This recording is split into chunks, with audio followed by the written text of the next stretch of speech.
The shaman's first possible encounter with the phenomenon had occurred in April of 1995. The ranch had just endured several days of heavy rain, and Terry and his son were attempting to gather their cattle on the slippery range. While they were trying to retrieve a wayward calf, they spotted a cow struggling to pull herself up a steep incline, but miserably failing due to the slick mud that covered the field. Terry decided to take care of the cow after they caught the calf. But when the shamans returned to the cow just minutes later, they found it lying down at the bottom of the ridge, completely lifeless. They initially surmised that it had drowned in the floodwaters, but upon closer inspection they could see that the animal had been mutilated in every sense of the word.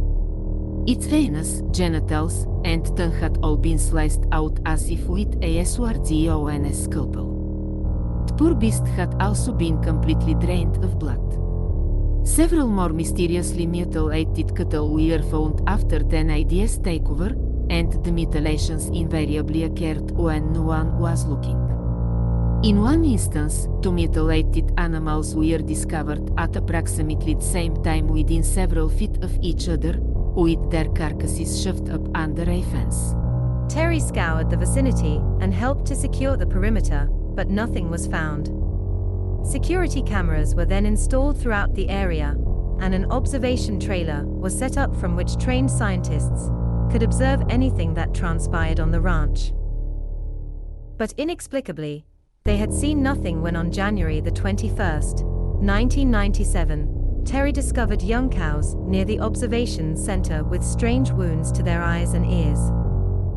The injuries seemed to have occurred during a bad snowstorm the night before. Had the entities behind the injuries taken advantage of the near whiteout conditions to cut into these animals? And if so, why hadn't they finished the job?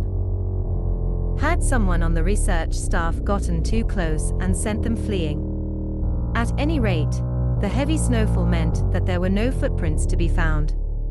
Unable to find a trail leading to the culprits, Terry summoned local veterinarians to take a look at the affected cattle. The first vet took one look at the injuries and declared that they were unlike anything he'd ever encountered before.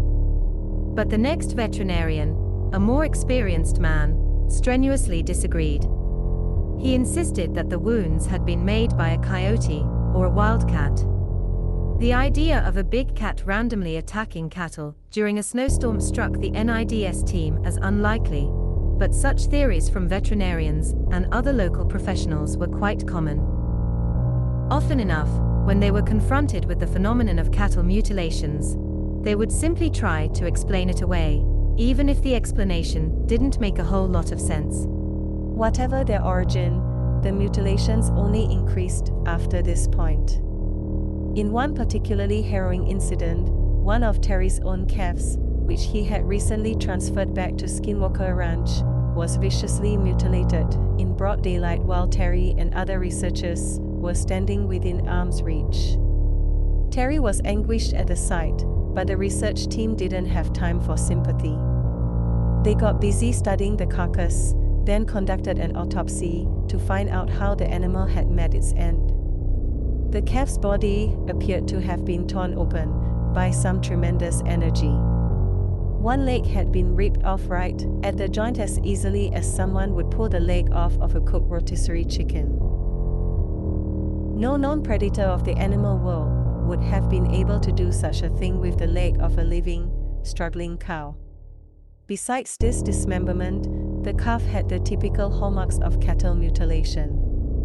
All its internal organs had been removed with laser precision, it was completely drained of blood, and one ear was neatly severed from the head. There was no obvious ripping or tearing at the incision, and when the wound was placed under a microscope it was irrefutably clear that the ear had been cut off with a precision instrument. Bigelow's NIDS had a real and active predator of the paranormal kind.